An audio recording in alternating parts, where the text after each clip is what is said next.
নাক কাটতে পারবেন না, কান কাটতে পারবেন না, অঙ্গ বিকৃতি করতে পারবেন না, কারণ মানব জাতির মর্যাদা স্বয়ং দিয়েছে কে?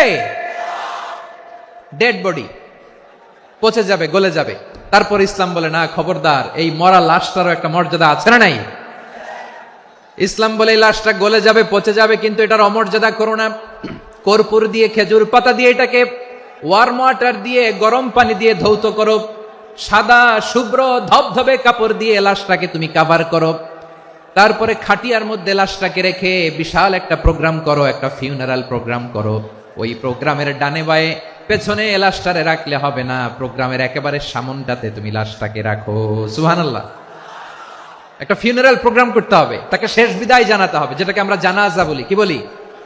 জানাজা মানে মাইয়েতের জন্য দোয়া, তার জন্য দোয়া করা হয়, তাকে একটা সিস্টেমেটিক অর্ডারে কবরে রাখা হয়, সুন্দরভাবে সেটাকে কবরস্থ করা হয়, মাটি দেয়া হয়, পানি দেয়া হয়। তার মানে মরে গেল মানুষের সম্মান বাড়াই দিয়েছে কে? এজন্য আল্লাহ বললেন ওয়ালাকাদ কাররামনা বানি আদম, বনি আদমের সম্মান মর্যাদা আমি আল্লাহ বাড়িয়ে দিয়েছি। মানুষের সম্মানে তুমি কখনো আঘাত করো না, ঠিক কি না? তাহলে ভাই, প্রথম মেসেজ হচ্ছে, the first and foremost message tonight to the people of জাসর। আল্লাহ বলেন, I have dignified the status of son of Adam. আমি বনি আদম সবার মর্যাদা বাড়িয়ে দিয়েছি, হোক আস্তিক নাস্তিক, হোক কাফের কিংবা মুশরিক, তার মর্যাদা বাড়াই দিছে কে? যখন বন্যা হয়, আমরা ত্রাণ নিয়ে যাই, আমরা শুধু মুসলমানদেরকে ত্রাণ দেই নাকি? হ্যাঁ, আমরা মুসলমান কেউ দেই, অমুসলমান কেউ দেই, হিন্দু কেউ দেই, বৌদ্ধ কেউ দেই। যেখানেই মানবতা বিপন্ন, সেখানে ইসলামের হেল্পিং হ্যান্ড আছে না নাই? সুবহানাল্লাহ। কি দিন আমরা পেয়েছি, কি বিধান আমরা পেয়েছি। ওয়ালাকাদ কাররামনা বানি আদম, আমি বনি আদমকে সম্মানিত করেছি।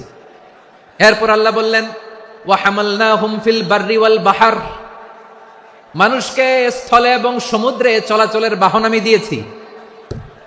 স্থলে কিভাবে চলবে, জলে কিভাবে চলবে, এই বাহনের ব্যবস্থা করেছে কে?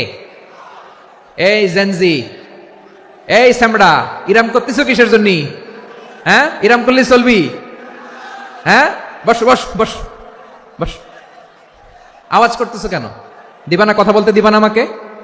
তো এইটা বুঝি তোমাদের ভালোবাসার নমুনা? তোমাদের ভালোবাসার কারণে যদি আমি কোথাও দাঁড়াতেই না পারি, কোথাও বসতে না পারি, কোথাও দুটা কথা বলতে না পারি, এই ভালোবাসা দিয়ে কি হবে আমার? বরং ঘামতে ঘামতে ঘর্মাক্ত হব, রক্তাক্ত হব। কিন্তু সেন্ট্রাল থেকে, সেন্ট্রালি যে ইনস্ট্রাকশন আসবে, সেই ইনস্ট্রাকশনের এক চুল আমরা ডানে বায়ে যাব না। এইটা গণজাগরণের জন্য এইটা দরকার, ইসলামী বিপ্লবের জন্য এইটা দরকার। তো আধা ঘন্টা ধরে যদি তোমাদেরকে থামানোই না যায়, এই লস্কর দিয়ে আমি কি করব? আল্লাহর ওয়াস্তে নো নো নো স্লোগান, চুপচাপ একেবারে আমার দিকে তাকাও। আল্লাহ বললেন, ওয়া হামালনাহুম ফিল বাররি ওয়াল বাহর, জলে স্থলে আমি চলাচলের যানবাহনের ব্যবস্থা করেছি। আমরা স্থলে ঘোড়ার উপরে চড়ি, উটের উপরে চড়ি, গাড়ির উপরে চড়ি। এই যে গাড়ির ইঞ্জিন বানাইছি আমরা, এটার মেধা দিয়েছে কে? আবার সাগরের মধ্যে আমরা নৌযান, জলযান, বড় বড় জাহাজ দিয়ে এক মহাদেশ থেকে আরেক মহাদেশ যাই, এক দেশ থেকে মালামাল গুলো আরেক দেশে পাঠাই। সাগরের ভেতরে নৌকাগুলোরে ধরে রাখলো কে? ওয়াল ফুলকিল্লাতি তাজরি ফিল বাহরি বিমা ইয়ানফাউন নাস, মানুষের উপকার আছে এরকম সরঞ্জামাদি নিয়ে সাগরের উপরে বিশাল বিশাল জলযানগুলো চলে। এগুলো ডুবে যায় না, কাত হয়ে যায় না, পড়ে যায় না। এগুলোকে স্থিতিস্থাপকতাকে ঠিক করে রাখলো কে? আপনারা জাহাজ দেখেছেন? জাহাজ, হ্যাঁ, বাড়ি চট্টগ্রাম হইলে দেখতে পারতেন। দেখছেন? বিশাল বিশাল জাহাজ, বিশাল জাহাজ মালামাল নিয়ে এক মহাদেশ থেকে আরেক মহাদেশে যায়। গত মাসে আমার জাপান সফর ছিল। এই যে বাংলাদেশে যে গাড়িগুলো চালান, বেশিরভাগ গাড়ি আসে কিন্তু জাপান থেকে। হাজার হাজার গাড়ি একটা জাহাজ বহন করতে পারে, হাজার হাজার গাড়ি। এটার সাগরের মধ্যে ভাসাইলো কে? সবাই বলুন, ভাসালো কে? হাজার হাজার গাড়ি নিয়ে জাপানিজ গাড়িগুলো আমাদের চট্টগ্রামের এয়ারপোর্টের বন্দরে ভিড়ে। যুক্তরাষ্ট্রে আমি দেখেছি বিশাল বিশাল জাহাজ। আপনারা টাইটানিক জাহাজের নাম শুনেছেন? টাইটানিকেরও 8 গুণ 10 গুণ বড়। সুবহানাল্লাহ কইবেন না? টাইটানিক জাহাজের 8 গুণ 10 গুণ বড় একটা জাহাজ আছে, আইকন অফ দ্য সি, আমি দেখে এসেছি। রয়্যাল ক্যারিবিয়ান দেখে এসেছি। সাগরের সামনে জেটিতে যখন দাঁড়ালাম, জাহাজটা যখন যায়, আমার মনে হচ্ছে একটা শহর, গোটা শহর, the entire city is floating on the water. পুরো একটা শহর মনে হয় পানির উপর দিয়ে ভেসে যাচ্ছে, পড়েন সুবহানাল্লাহ। এই যে আইকন অফ দ্য সি, এই ক্রুজ, এই জাহাজটা, এটার ভিতরে স্টেডিয়াম আছে। কিসের ভিতরে স্টেডিয়াম? কথা বুঝে নাই বোধহয়। স্টেডিয়াম কিসের ভিতর? সুইমিং পুল আছে, শপিং মল আছে, রেস্টুরেন্ট আছে, ক্লাব আছে, 3000 4000 রুম বিশিষ্ট, কক্ষ বিশিষ্ট হোটেল আছে। এই সবগুলোর নিয়ে এগুলো চলে সাগরের এই দোলার মধ্যে, জলোচ্ছ্বাসের মধ্যে, এই সাগরের ভেতরে এই জাহাজগুলোর ভাষায় রাখছে কে? সূরাতুর রহমানে আল্লাহ তাআলা বললেন, ওয়ালাহুল জাওয়ারিল মুনশাআতু ফিল বাহরি কাল আ'লাম ফাবিআইয়ি আলা, সবাই পড়েন, ফাবিআইয়ি আলাই রাব্বিকুমা তুকাযযিবান। পাহাড় সম বড় বড় জাহাজগুলো মাল বোঝাই করে সাগরের মধ্যে ভেসে বেড়ায়।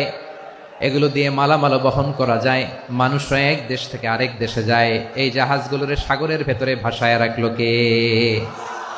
এই আয়াতের ভেতরে আল্লাহ তাআলা সূরাত বনী ইসরাঈলের এই চমৎকার আয়াতের ভেতরে আল্লাহ তাআলা বেসিক্যালি মানব জাতির প্রতি তার 4টি স্পেশাল অনুগ্রহের কথা বলেছেন। কয়টি?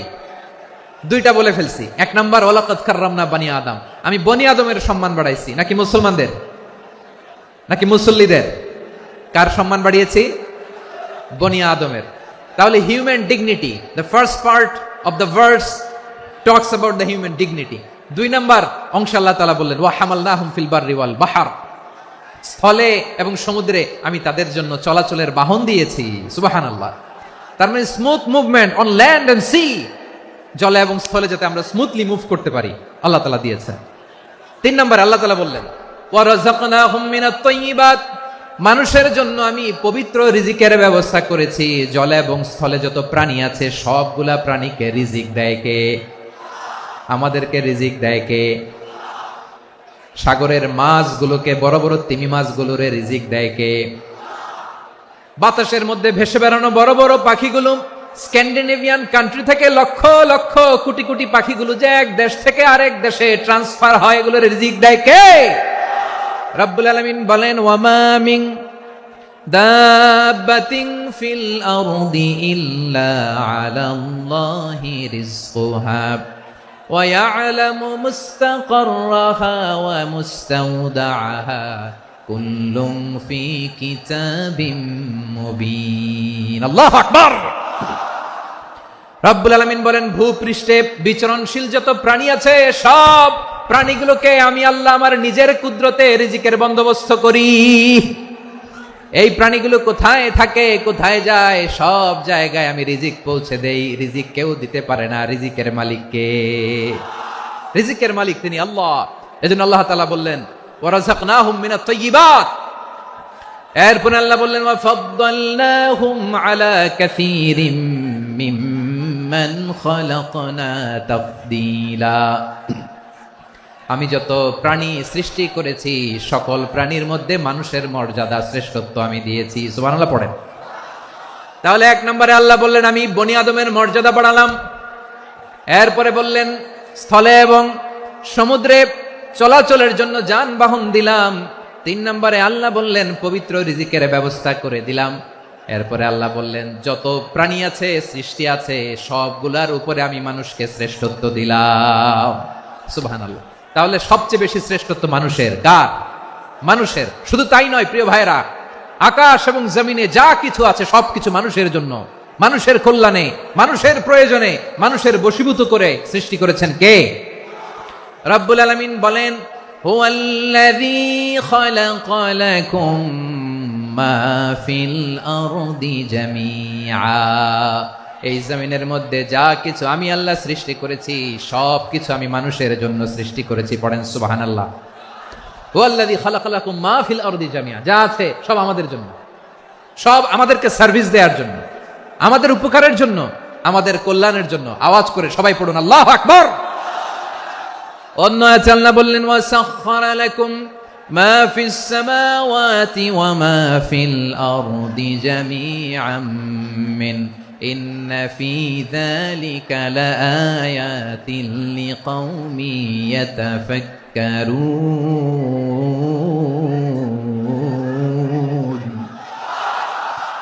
প্রথমে আল্লাহ বললেন জমিনে যা আছে সব তোমাদের কল্যাণে আমি সৃষ্টি করলাম।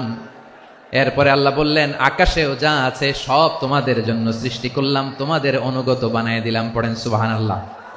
মানুষের কি ব্রেইন দেখেন, মানুষ জমিন ছেড়ে আকাশে চলে যায়। পাখি দেখে মানুষের শখ হলো পাখি যেহেতু উঠতে পারে আমরাও পারবো। অরবিল রাইট, উইলবার রাইট, দুই ভাই মিলে আঁকাঝোঁকা করতে করতে করতে করতে প্লেন বানায় ফেললো। কোন সুবহানাল্লাহ। এখন পাখিও ওরে আমরাও ওরি। এরপরেই মানুষের কৌতূহল থামে না এখানে, মানুষ চলে গিয়েছে চাঁদে। কোথায় গেছে? এখন কিন্তু চাঁদে জমি বিক্রি হয় জানেন। পৃথিবী নিয়ে মারামারি শেষ, রাশিয়া আমেরিকা এখন ধরছে চাঁদ আর মঙ্গল গ্রহ। এখন চাঁদে জমি বিক্রি হয়, মঙ্গলে জমি বিক্রি হয়। এই চাঁদ, মঙ্গল, বৃহস্পতি, শনি সব আল্লাহ তাআলা আমাদের জন্য বানিয়েছেন। সুবহানাল্লাহ পড়েন। মানুষ সাগরের উপরে চড়ে, শূন্যে ভেসে বেড়ায়, পাহাড় কেটে সুড়ঙ্গ বানায়, টানেল বানায়। মানুষ ব্রডব্যান্ডের লাইন নিয়ে যায় সাগরের ভেতর দিয়ে, এক দেশ থেকে আরেক দেশে, এক মহাদেশ থেকে আরেক মহাদেশে। সুবহানাল্লাহ পড়েন। তার মানে গোটা বিশ্বের সবকিছুর উপরে control, superiority over all creatures, সবকিছুর উপর কন্ট্রোল, মনিটরিং, নিয়ন্ত্রণ, এটা প্রতিষ্ঠা করে দিয়েছে কে? এজন্যই মানুষের শ্রেষ্ঠত্ব। ওয়ালাকাদ কাররামনা বানি আদম, আমি বনি আদমের সম্মান বাড়িয়েছি, মর্যাদা আমি বাড়িয়ে দিয়েছি এই কারণে, কারণ মানুষ সবকিছুর উপর নিয়ন্ত্রণ নিতে পারে। মানুষকে নিয়ে এই কোরআনের সব আলোচনা, মানুষকে নিয়ে এই কোরআনের সব। তাই কোরআনের কেন্দ্রীয় আলোচ্য বিষয় হচ্ছে মানুষ। কোরআনের কেন্দ্রীয় আলোচ্য বিষয় কি? যশোরের ভাইয়েরা বুঝে থাকলে সবাই বলবেন কোরআনের কেন্দ্রীয় আলোচ্য বিষয় কি? এই যে আমি মূল আলোচনায় যাচ্ছি এখন। কেন মানুষ কোরআনের কেন্দ্রীয় আলোচ্য বিষয়? এই যে ভাইয়েরা, এই যে হাত জোর করে, এই যে Jessore Gen Z, the smart people of Jessore, হাত জোর করে বলতেছে, হাত জোর করে তোদের কাছে আল্লাহর দোহাই লাগে, স্টপ স্টপ। শুরুতে একবার বলেছে জায়গা না হলে আস্তে আস্তে ধাক্কা দিবা, সামনে না পিছনে, দিয়ে দিয়ে বেরোয় চলে যাও। এলইডিতে দেখো, এই যে আল্লাহর ওয়াস্তে জায়গা না হলে ওইদিকে যাও। কোরআনের মাহফিলে বিশৃঙ্খলা, এটা কাফিরদের আলামত। কাফিররা শীষ দিত, শীষ। বিশ্বনবী কোরআনের তাফসির করলে কাফিররা শীষ দিত আর ক্ল্যাপিং করত, হুইসেল এন্ড ক্ল্যাপিং।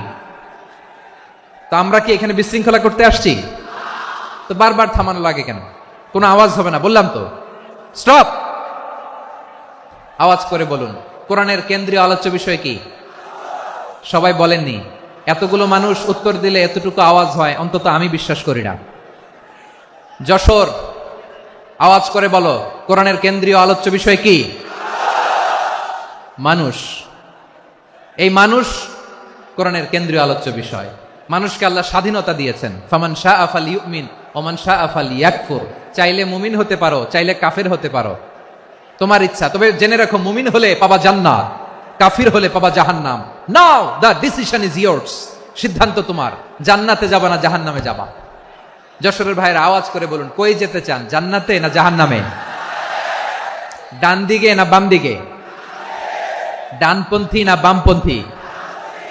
চিল্লা চিল্লি না চুপচাপ? চুপচাপ কয়ে আবার চিল্লাচিল্লি শুরু করে দিচ্ছে। মাশাআল্লাহ। তাহলে কোরআনের কেন্দ্রীয় আলোচ্য বিষয় মানুষ। আমার সাথে থাকতে হবে, তোমাদেরকে নিয়ে আমি আলোচনার শেষ পর্যন্ত যাব। অনেক গুরুত্বপূর্ণ কথা বাকি আছে, আমাকে সহযোগিতা করতে হবে। মাশাআল্লাহ, এই তো ঠান্ডা হয়েছে। হ্যাঁ ঠিক আছে ঠিক আছে ঠিক আছে। মানুষকে আল্লাহ এত স্বাধীনতা দিয়েছেন, মানুষ চাইলে অনেক ভালো হইতে পারে। ভালোর রাস্তাও খোলা, খারাপ হওয়ার রাস্তাও খোলা। ভালো হইলে মানুষ অনেক ভালো, খারাপ হইলে অনেক খারাপ, ভালো হইলে সবচেয়ে ভালো, খারাপ হইলে সবচেয়ে খারাপ। এজন্য সিদ্ধান্ত আপনাকে নিতে হবে। আল্লাহ তাআলা বলছেন লাকাদ খালাকনাল ইনসানা ফি আহসানি তাকওয়িম সুম্মা রাদাদনাহু আসফালা সাফিলিন। আমি মানুষকে অনেক সুন্দর অবয়বে, সুন্দর আকৃতিতে সৃষ্টি করেছি। তার শুধু চেহারার ডিজাইনটাই সুন্দর নয়, তার ব্রেনটা বড্ড সুন্দর, তার মানসিকতা বড্ড সুন্দর, তার সৃজনশীলতা বড্ড সুন্দর। পড়েন সুবহানাল্লাহ। আমাদের চেহারা, অবয়ব, ডিজাইন যে সুন্দর তা না, আমাদের ব্রেনটা অনেক সফিস্টিকেটেড ব্রেন, অনেক সফিস্টিকেটেড। এই 1.5 কেজি ব্রেন ইউজ করে মানুষ গোটা বিশ্বে সভ্যতা বিনির্মাণ করেছে, ঠিক কিনা? এই ব্রেন আল্লাহ তাআলা আমাকে দিয়েছে। এটারে কাজে লাগালে, আপনার সিক্স সেন্স কাজে লাগালে আপনি অনন্য মানুষ হয়ে উঠবেন, মহামানবে রূপান্তরিত হবেন। মানুষ হতে পারে, চাইলেই মহামানব হতে পারে। আবার যদি মানুষ চায় খারাপও হতে পারে। আল্লাহ বললেন শুধু ভালোই না, ভালো হতে চাইলে অনেক ভালো তুমি হতে পারো, আবার খারাপ হতে চাইলে অনেক খারাপ তুমি হতে পারো। সুম্মা রাদাদনাহু আসফালা সাফিলিন।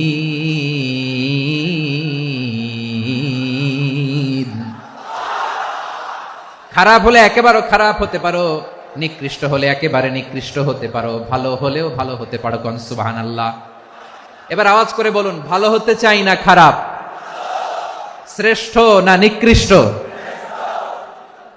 মানুষ ভালো হলে মানুষ ফেরেশতার চেয়েও ভালো, মানুষ খারাপ হলে সে পশুর চেয়েও খারাপ। কথা ঠিক কিনা বলেন? ভালো হলে ফেরেশতার চেয়েও ভালো, খারাপ হলে পশুর চেয়েও নিকৃষ্ট। তার মানে শ্রেষ্ঠত্বে মানুষ, শ্রেষ্ঠত্বে ফেরেশতাকে হার মানায়, আর অধপতনে শ্রেষ্ঠত্বে ফেরেশতাকে ছাড়িয়ে যায়, আর অধপতনে পশুকেও হার মানায়। আই রিপিট, আমি আবারও বলছি, মানুষ শ্রেষ্ঠত্বে ফেরেশতাকে ছাড়িয়ে যায়, আর অধপতনে সে পশুকেও হার মানায়। আওয়াজ করে বলতে হবে ঠিক কি না? এটার প্রমাণ কি?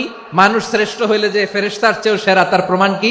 আল্লাহ তাআলা বলছেন, ওয়া ইয কুলনা লিল মালাইকাতি ইসজুদু লিআদামা ফাসাজাদু ইল্লা ইবলিস আবা ওয়াস্তাকবারা ওয়া কানা মিনাল কাফিরিন।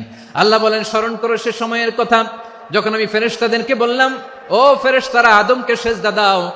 সব ফেরেশতারা সম্মান সূচক সেজদা আদমকে দিল, তারা আদমের জন্য সেজদায় লুটিয়ে পড়লো, একজন ছাড়া, তার নাম ইবলিস। আওয়াজ করে বলেন তার নাম কি? সে অহংকার প্রদর্শন করলো, সে কাফের হয়ে গেল, বাকি সব ফেরেশতারা সেজদা দিল। সুবহানাল্লাহ। আবার আদম আলাইহিস সালামকে আল্লাহ জিজ্ঞেস করলেন, সব বলে দিল উত্তর, কিন্তু ফেরেশতাদেরকে একই প্রশ্ন জিজ্ঞেস করলেন, তারা উত্তর করতে পারে নাই। তার মানে এর মধ্য দিয়ে প্রমাণিত হয়, মানুষ ভালো হলে ফেরেশতার চেয়েও ভালো, ফেরেশতার চেয়েও মানুষের মর্যাদা বাড়িয়ে দিয়েছে কে? সব নূরের ফেরেশতা যখন মাটির আদমকে সেজদা দেয়, এটা প্রমাণ করে ফেরেশতার চেয়েও মানুষের মর্যাদা বাড়িয়ে দিয়েছে কে? তুমি মাটির আদমকে প্রথম সৃষ্টি করিয়া ঘোষণা করিয়া দিলে শ্রেষ্ঠ বলিয়া, তাই তো নূরের ফেরেশতা করে আদমকে সেজদা। ঠিক কিনা বলেন? তাই তো নূরের ফেরেশতা করে আদমকে সেজদা, সবার চেয়ে সম্মান দিলে মাটির আদমকে। আল্লাহু আল্লাহু তুমি জাল্লে জালালুহু, শেষ করা তো যায় না গে তোমার গুণগান। পড়েন না? পড়েন। আল্লাহু আল্লাহু তুমি জাল্লে জালালুহু, শেষ করা তো যায় না গে তোমার গুণগান। আল্লাহু আল্লাহু। আল্লাহু আকবার। আদমের মর্যাদা বেশি, মানুষের মর্যাদা বেশি, মানুষ শ্রেষ্ঠ, তার প্রমাণ নূরের ফেরেশতা মাটির আদমকে সেজদা করে। আওয়াজ করে বলেন ঠিক কিনা?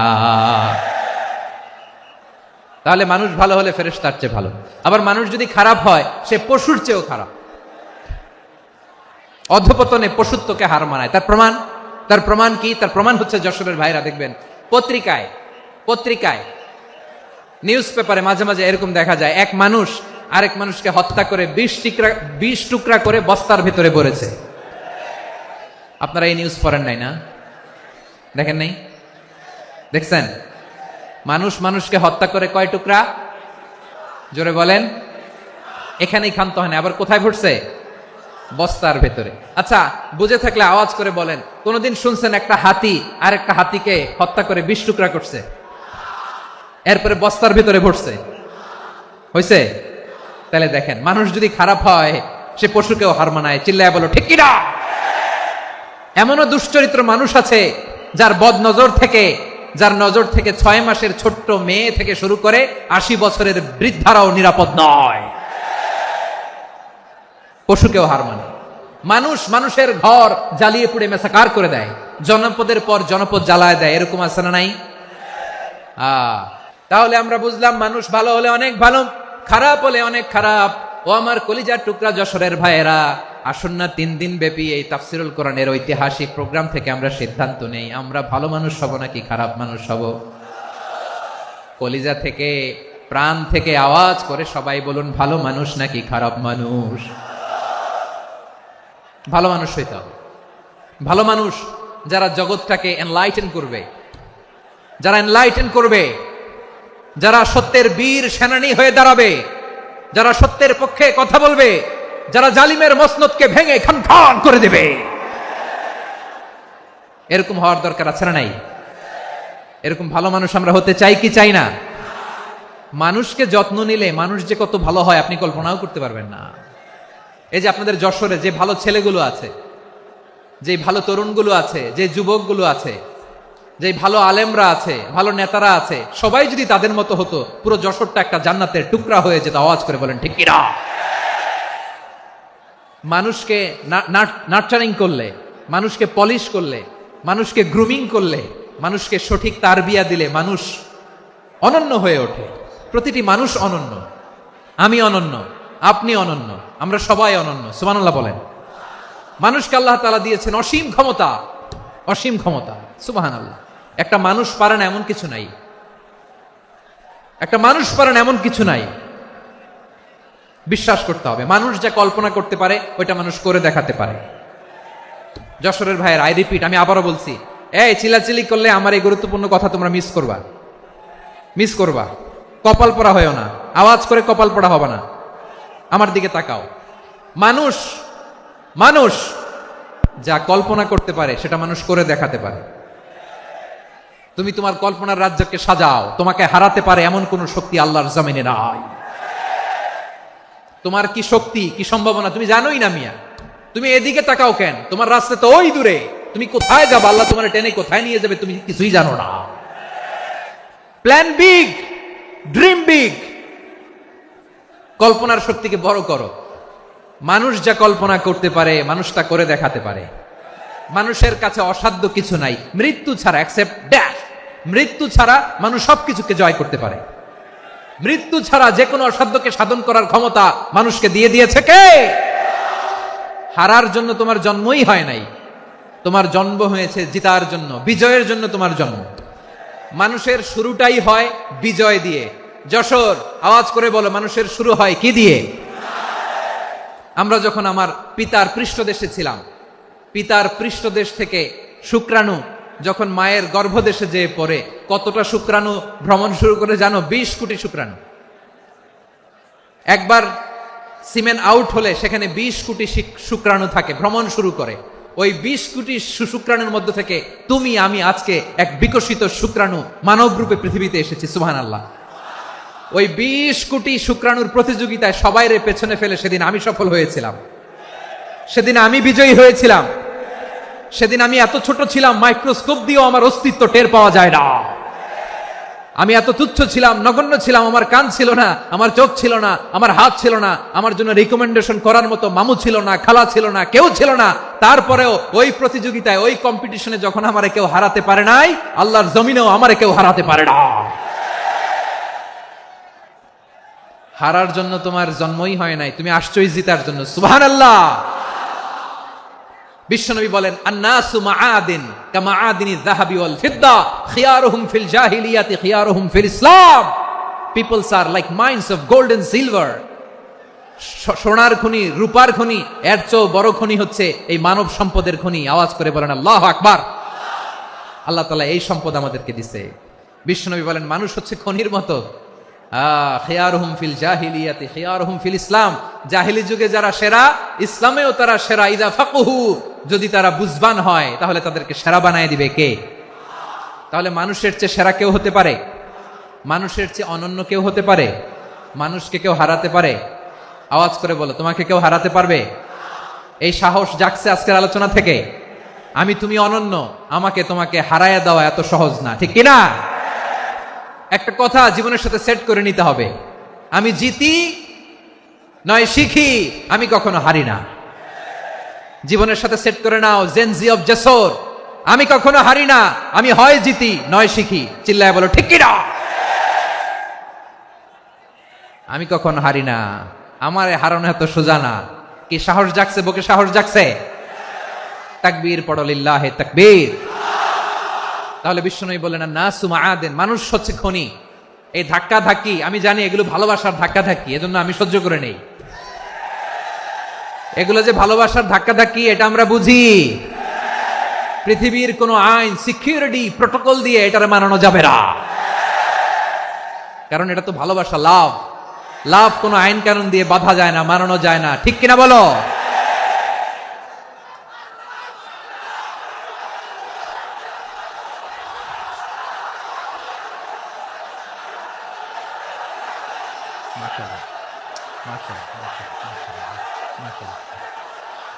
ঠিক আছে, বসুন বসুন বসুন। আল নাসু মাআদেন, মানুষ হচ্ছে খনি, এই খনির যত্ন নিতে হবে। আমার মা বাবা যারা এসেছেন, আপনার ছেলে মেয়ের যত্ন নেন। আপনার ছেলের মধ্যে যে কি পটেনশিয়াল আপনি জানেন না। আপনার এই ছোট্ট অবুজ ছেলেটাই আগামী দিনের শায়েখ আহমদুল্লাহ হবে। আপনার হেফজখানায় পড়া ওই ছোট্ট ছেলেটাই আগামী দিনের আল্লামা মামুনুল হক হবে। আপনার ওই ছেলেটা আমির হামজা হবে, আব্দুল হাই সাইফুল্লাহ হবে। এভাবে বড় বড় আলেম হবে, তারা যুগশ্রেষ্ঠ আলেম হবে। সেই একদিন এই বাংলাদেশের পার্লামেন্টে যে বক্তব্য দিয়ে যশোরের পক্ষে কথা বলবে। আপনি জানেন না, কাউকে ছোট করবেন না, আপনি ওর কনফিডেন্স আপনি কমাবেন না, আপনি কমাতে পারেন না। প্যান্ডেলে আমার যে মা বোনেরা আছেন, ছেলে মেয়েদেরকে কখনো ছোট করে কথা বলবেন না। ও যে কোথায় যাবে আপনি জানেন না, আপনি মা হয়ে তাকে সাহস দিবেন, তার কল্পনার জগৎটাকে সাজাতে তাকে উৎসাহিত করবেন, ঠিক কিনা বলেন? আর আমার প্যান্ডেলের আমার প্রিয় শ্রদ্ধাশীলা মায়েরা বোনেরা, আপনারা তো আরো দামি সম্পদ। বিশ্বনবী বলেন, আর দুনিয়া কুল্লুহা মাতা। আল্লাহ আল্লাহ আল্লাহ, বিশ্বনবীর কথার ওজন দেখেন। আর দুনিয়া কুল্লুহা মাতা ওয়া খায়রু মাতা'আদ দুনিয়াল মারআতুস সালিহা। বিশ্বনবী বলেন, দুনিয়ায় যা দেখো সব আল্লাহর দেওয়া অ্যাসেট, মানে সম্পদ। আর এত অ্যাসেটের ভিড়ে সবচাইতে শ্রেষ্ঠ সম্পদ হচ্ছে নেককার নারী। সুবহানাল্লাহ। ভাইয়েরা বোনের সাথে খারাপ আচরণ করো না, সন্তান মায়ের সাথে খারাপ আচরণ করো না। আমাদের মায়েরা আমাদের asset, they are our priceless asset. কারণ এই মায়েদের পেটে এসেছে আল্লাহর ওলিরা, এই মায়েদের পেটে এসেছে খান জাহান আলী, এই মায়ের পেটে এসেছে শাহজালাল ইয়ামানি, এই মায়ের পেটে এসেছে আল্লাহর সব নবীরা। নাকি নবীরা আকাশ থেকে ধপ করে জমিনে নেমে আসছে? মায়ের পেটে আসছে। এই মায়ের পেটগুলো খনি। আমার সম্মানিতা মায়েরা বোনেরা, নিজেকে ইসলাম দিয়ে সাজান, নিজেকে ইসলাম দিয়ে সাজান, নিজেকে পবিত্র রাখুন, নিজের আব্রু ঈমান ইজ্জতের হেফাজত করুন, কোরআন পড়ুন, সুন্নাহ পড়ুন। আপনি জানেন না আপনার গর্ভে কে আসছে, কোন ক্ষণজন্মা পুরুষকে আল্লাহ তাআলা আপনার গর্ভে পাঠাবে, আপনি জানেন না। মায়েরা নিজেদেরকে পবিত্র রাখুন, ইসলাম চর্চা করুন, কোরআন চর্চা করুন, নৈতিকতা দিয়ে নিজেকে সাজান। যশোরের জেনজি, নিজেদেরকে প্রস্তুত রাখো আগামীর বাংলাদেশের জন্য। নৈতিকতা, মোরালিটি, ভ্যালিউজ দিয়ে নিজেকে সাজাও, ইসলাম দিয়ে নিজেকে সাজাও, কারণ আগামীর বাংলাদেশ ইসলামের বাংলাদেশ। বাংলাদেশের আসল পরিচয় ইসলাম। বাংলাদেশের আসল পরিচয় কি? সবাই বলে না। বাংলাদেশের আসল পরিচয় কি? এই ইসলাম নিয়ে আমরা সংসদ ভবন সাজাবো, রাজি আছি না নাই? শেকড় ভুলে যাওয়া যাবে না। আমরা ধাপে ধাপে শারিয়া আইনের দিকে যাব ইনশাআল্লাহ, কিন্তু জঙ্গিবাদ দিয়ে নয়, কট্টরপন্থা দিয়ে নয়। আমরা ইন্টেলেকচুয়ালি, গ্রাজুয়ালি, ধাপে ধাপে শারিয়া আইনের দিকে মুভ করবো ইনশাআল্লাহ। বলো লিল্লাহি তাকবীর। এদেশের আসল পরিচয় সবাই বলে না, আওয়াজ করে, এদেশের আসল পরিচয়।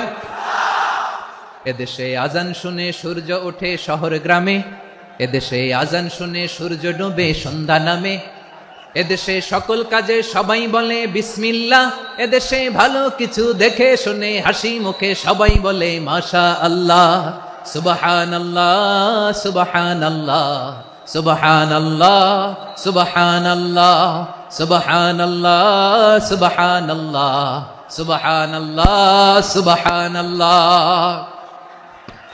ও নবীন তরুণ, তোমার কিসের এত ভয়? জেনে রেখো বাংলাদেশের আসল পরিচয়। বাংলাদেশের আসল পরিচয় ইসলাম। আওয়াজ তুলে বলো, আসল পরিচয় কি? এদেশে পরস্পরে দেখা হলে দেয় সালাম, এদেশে আমজনতার হৃদয় জুড়ে পাক্কালাম ঠিকিরা। এদেশে বিপদ এলে সর্বজনে সর্বক্ষণে দোয়া পড়ে ইন্না লিল্লাহ সুবহানাল্লাহ সুবহানাল্লাহ সুবহানাল্লাহ সুবহানাল্লাহ। এদেশে আজান শুনে সূর্য ওঠে শহর গ্রামে, এদেশে আজান শুনে সূর্য ডোবে সন্ধ্যা নামে, এদেশে সকল কাজে সবাই বলে বিসমিল্লাহ, এদেশে ভালো কিছু দেখে শুনে হাসি মুখে সবাই বলে মাশা আল্লাহ সুবহানাল্লাহ। আওয়াজ করে সুবহানাল্লাহ সুবহানাল্লাহ সুবহানাল্লাহ সুবহানাল্লাহ। সবাই একসাথে সুবহানাল্লাহ সুবহানাল্লাহ সুবহানাল্লাহ সুবহানাল্লাহ। এদেশের আসল পরিচয় কি? আওয়াজ করে বলতে ভয় লাগে। এদেশের আসল পরিচয় কি? ইসলাম দিয়ে আমাদের সংসদ ভবন চলুক, আমরা চাই কি চাই না? বঙ্গভবনে লা ইলাহা ইল্লাল্লাহর পতাকা উড়ুক, আমরা চাই কি চাই না? প্রতিটি জেলা অফিসে, ডিসি অফিসে লা ইলাহার পতাকা ঝুলুক, আমরা চাই কি চাই না? কারা কারা চাই হাত তুলে আল্লাহরে দেখায়।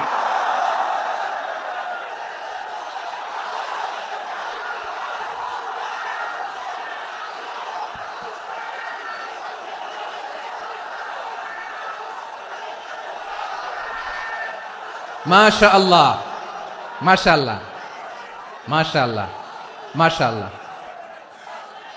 যশোর আওয়াজ করে বলো, ভালো মানুষ না খারাপ মানুষ? বুঝে বলছে তো? মানুষ ভালো হলে যে কত ভালো। এই মানুষকে যত্ন নিলে, মানুষকে মানুষ বানালে যে সে কি হতে পারে শুনবা? হ্যাঁ নাকি মোনাজাত দিয়ে দিব? শুনবা? তাহলে থামতে হবে। থামো, আমি যখন বলবো থামো থামো, তাকবীরের সময় দিলে তাকবীর, থামো থামো। মানুষকে যত্ন নিলে, এই এদিকে এদিকে, ড্রোন নামায় ফেলো। হয়েছে, ড্রোনের ফুটেজ হয়ে গেছে, এবার ড্রোন নামায় ফেলো। আমার দিকে তাকাও। মানুষকে, তোমরা এদিক সেদিক তাকালে তো গুরুত্বপূর্ণ পয়েন্ট মিস হয়ে যাবে। এদিকে এদিকে, হ্যাঁ মাস ঠিক আছে, এদিকে। মানুষকে যত্ন নিলে মানুষের মধ্যে যারা কি পটেনশিয়াল রেখেছে, আমি জাপানের দুইটা উদাহরণ দেই। জাপানের, এই এই এভাবে এভাবে হবে, হয় বসো নয় পেছনে, কথা নাই, কথা তো বলাই যাবে না, হারাম কথা বলা আজকে, একেবারে চুপ। আজকের জন্য হারাম করে দিছি আমি, এই কিছু সময়ের জন্য একেবারে নিষিদ্ধ। জাপানের দুইটা উদাহরণ দেই, খেয়াল করে একটু শুনেন, বুঝবেন। আল্লাহ, 2022 সালে জাপানের সাথে জার্মানির খেলা, ফিফা ওয়ার্ল্ড কাপ 2022। এক পক্ষে জাপান, আরেক পক্ষে কোন দেশ? কথা শুনে নাই।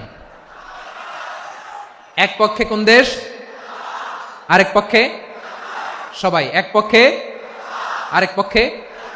ওই খেলায় জিতেছিল জাপান, জিতেছিল 22 সালের এই ফিফা ওয়ার্ল্ড কাপে জাপান ফুটবল খেলায় জিতে। As a part of their celebration, তারা খেলার পরে পুরো স্টেডিয়ামটারে ক্লিন করে, the fan base of Japan. Lakh lakh মানুষ খেলা দেখতে যায়, তো এত ডাস্টবিনও তো নাই, তো যারা ডাস্টবিনে জায়গা পায় নাই, তারা এই যে চকলেটের প্যাকেট, পানির বোতল, চিপসের প্যাকেট তারা এদিকে সেদিকে রেখে দিয়েছে। জাপানের ভক্তরা, জাপানের ফলোয়াররা, as a part of their celebration, তারা খেলার পরে পুরো স্টেডিয়ামের সব ময়লা আবর্জনা ক্লিন করে তারপরে বিদায় নিয়েছে। তাদেরকে কি ক্লিন করার দায়িত্ব দেওয়া হয়েছিল? এই যশোর, জাপানের যে ছেলেরা খেলা দেখতে গেছিল, ওদেরকে কি ক্লিন করার দায়িত্ব দিছিল? তারা কি স্টেডিয়ামের পরিচ্ছন্নতা কর্মী? তাদের আকল, তাদের সিক্স সেন্স তাদেরকে বলেছে। ছোটবেলা থেকে জাপান গভর্নমেন্ট ওদেরকে এত পরিচ্ছন্নতা শেখায়, ক্লিনলিনেস অ্যাওয়ারনেস ক্যাম্পেইন করায়। ক্লাসে আমি দেখেছি, ক্লাসে নিজের বেঞ্চ নিজে মুছে, ক্লাসের মাঝখানে একটা সময় দেয়, নিজের টেবিল নিজে মুছে, নিজের ক্লাসরুমটা নিজে পরিষ্কার করে। রাস্তাঘাটে একটা ধুলা নাই, ময়লা নাই, একটা টিস্যু নাই। খেলার পরে গোটা বিশ্বকে তাক লাগিয়ে দিয়েছে। জাপানের ফ্যানরা সবার রেখে যাওয়া গার্বেজ, টিস্যু, বোতল পরিষ্কার করে তারপরে স্টেডিয়াম থেকে বিদায় নিয়েছে। আমরা কেন এমন হইতে পারলাম না? আমরা কেন এমন হইতে পারলাম না? জাপানের যারা এগুলো করছে, ওদের 3টা করে চোখ না? চোখ তো 3টা, জাপানো লাগো, জাপানো লাগো। হাত তো 4টা, কান তো 6টা। হ্যাঁ, নাকি আমার মতো 2 হাত 2 কানওয়ালা মানুষ? চোখে দেখলে ওটা মানুষ না। চিন্তা করছেন? তার মানে জাপানিজদেরকে যে গ্রুমিং করে শিখানোর মাধ্যমে পরিচ্ছন্ন বানানো গেছে, ওরা যেমনি মানুষ আমরাও মানুষ। আমাদের সন্তানদেরকে শেখালে তারাও পারবে, পারবে কিনা? 2 নম্বর উদাহরণ বলি, চট্টগ্রাম ফেনীতে যারা গিয়েছেন, মেঘনা গুমতি ব্রিজ প্রকল্প নাম শুনছেন? মেঘনা একটা ব্রিজ পার হওয়া লাগে। এই মেঘনা গুমতি, এখানে 3টা ব্রিজ কাঁচপুর সহ, এই 3টা ব্রিজের নির্মাণ কাজ, রেনোভেশনের কাজ দেওয়া হয়েছিল জাপানের একটা কোম্পানিকে। কাকে? জাপানের কোম্পানি। নির্মাণ শেষে 738 কোটি টাকা বেঁচে গেছিল, এটা গভর্নমেন্টের হাতে দিয়ে তারা বিদায় নিয়েছে। কত টাকা? 738 কোটি টাকা। যত প্রাক্কলিত ব্যয় নির্ধারণ করা হয়েছে সব টাকা সরকার, তৎকালীন সরকার 2019-এর সরকার, কারা ছিল তো জানেন? এই 2019-এর সরকার তাদেরকে দিয়েছে। তারা রিনোভেশন নির্মাণ শেষে 738 কোটি টাকা অতিরিক্ত বেঁচে গেছিল, এটা আবার গভর্নমেন্টের হাতে বুঝাই দিয়ে তারা বিদায় নিচ্ছে। আমরা কেন এমন হইতে পারলাম না? জাপানের ওরাও মানুষ, আমরাও মানুষ, তার মানে মানুষে মানুষে পার্থক্য আছে না নাই? আচ্ছা, জাপানের 2টা উদাহরণ দিলাম, এবার আমার দেশের 2টা উদাহরণ দিব না? বাংলাদেশের 2টা উদাহরণ দিই। 1 নম্বর উদাহরণ, গত সপ্তাহে আপনারা জানেন কক্সবাজার আমার একটা প্রোগ্রাম ছিল, তো হেলিকপ্টারে গিয়েছিলাম। ফেনী জেলা যখন পার হচ্ছি, আমি দেখলাম 3টা উইন্ডমিল। উইন্ডমিল চিনেন তো? বিশাল পিলার, 3টা-4টা পাখা থাকে। বায়ু বিদ্যুৎ কেন্দ্র, বাংলাদেশের প্রথম বায়ু বিদ্যুৎ কেন্দ্র এটা। মুহুরী প্রজেক্ট বলে ওটা সম্ভবত, মুহুরী প্রজেক্ট। তো সাগরের বাতাসের ঝাপটায় এটা ঘুরে এনার্জি হয়, ইলেকট্রিসিটি উৎপাদন হয়। তো আমি পাইলটকে বললাম, ভাই এগুলো থেকে কেমন ইলেকট্রিসিটি উৎপাদন হয়? কয়, হুজুর একটু হয় না, কিছুই হয় না। কিছুই হয় না মানে? বলে, হুজুর বাংলাদেশে যত উইন্ডমিল আছে এটার পাখা একটাও ঘুরে না। আল্লাহ, বলেন কি? তাহলে এই যে কোটি কোটি টাকা ব্যয় করে যে উইন্ডমিল, কয় হুজুর ভিতরে ফিটফাট, উপরে ফিটফাট, ভিতরে সদরঘাট। তার মানে কোটি কোটি টাকা দিয়ে এই উইন্ডমিল বানায়, এখানে কিছু নাই।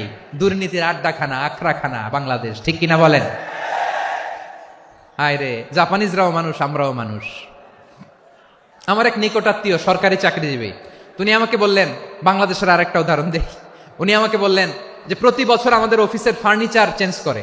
আমি বললাম, প্রতি বছর ফার্নিচার চেঞ্জ করে কেন? বলে যে ফার্নিচার নতুন পারচেজ করলেই তো এখানে টাকা, নতুন কিনতে পারলেই টাকা, নতুন উন্নয়নের সবক শোনাতে পারলেই টাকা। প্রথম আলোর রিপোর্ট, কি আলো?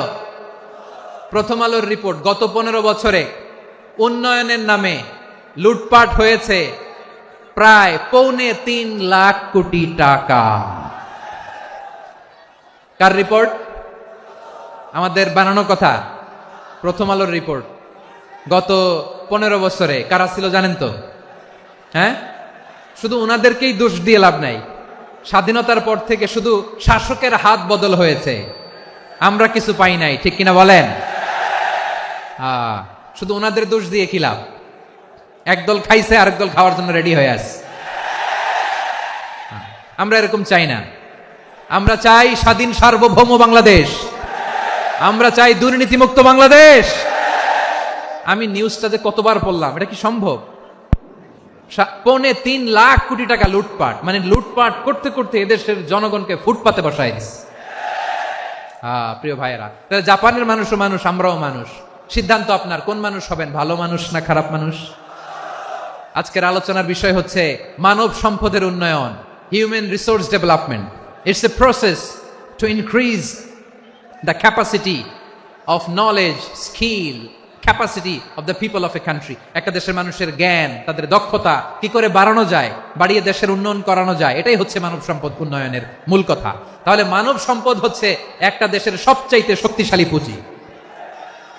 প্রাকৃতিক সম্পদ, খনিজ সম্পদের চেয়েও দামি হচ্ছে মানব সম্পদ। আমার প্রিয় যশোর, প্রাকৃতিক সম্পদ, খনিজ সম্পদের চেয়ে দামি সম্পদ কি সম্পদ? আল্লাহ তাআলা দয়া করে আমাদেরকে এই মানব সম্পদ দিয়েছেন। আসুন আমাদের এই মানুষগুলোকে আমরা সোনার মানুষ বানাই। রাজি আছেন তো সবাই? রাজি আছেন? মানুষ পারে না এমন কোনো কিছু নাই, চাইলে সব পারে। এজন্য মানুষকে তারবিয়া দিতে হবে, যথাযথভাবে তাদেরকে গড়তে হবে। আসুন আমরা সিরাতের আয়নায় বিশ্বনবীর জীবনী থেকে দেখি তিনি কিভাবে হিউম্যান রিসোর্সকে ম্যানেজ করতেন। যদি আপনাদের সময় হয়, 2-1টা উদাহরণ দিয়ে আজকে আমি আমার আলোচনার বিদায় নিব। হবে? সময় হবে কয়েক মিনিট? হ্যাঁ, শান্ত থাকবেন তো? শান্ত থাকবা? হ্যাঁ, ঠিক আছে। এই ধাক্কার মধ্যে ঢুকছে, এবার মজা বুঝতেছো তো? হ্যাঁ, মানা করছিলাম না? ঠিক আছে, টের পাও। হ্যাঁ, ঠিক আছে। যে আওয়াজ করবে আমি ওকে দেখতেছি, কে কে আওয়াজ করে দেখতেছি। শেষ কথা, শেষের দিকে চলে আসছি। বিষ্ণু ইসা ইসলাম কিভাবে হিউম্যান রিসোর্সকে ম্যানেজ করতেন, মজার কথা আছে কয়েকটা, বলে বিদায় নেব। বিশ্বনবী কিভাবে এই মানব সম্পদকে ম্যানেজ করতেন। বিশ্বনবী he was a very good talent hunter, চৌকস ট্যালেন্ট হান্টার ছিল। কার মধ্যে কি ট্যালেন্ট আছে দেখলেই বুঝে ফেলতেন। সুবহানাল্লাহ পড়বেন না? কি নবী আমরা পেয়েছি। He was a very good talent hunter. আমার নবী তিনি চৌকস ট্যালেন্ট হান্টার ছিলেন। কার মধ্যে কি প্রতিভা বের করতেন, ওই প্রতিভাকে ইসলামের কল্যাণে কাজে লাগাতেন। সুবহানাল্লাহ বলেন। যাকে যেই জায়গায় সেট করলে ভালো হবে তাকে ওই জায়গায় সেট করতেন। কয়েকজন সাহাবীর জীবনী শোনাই।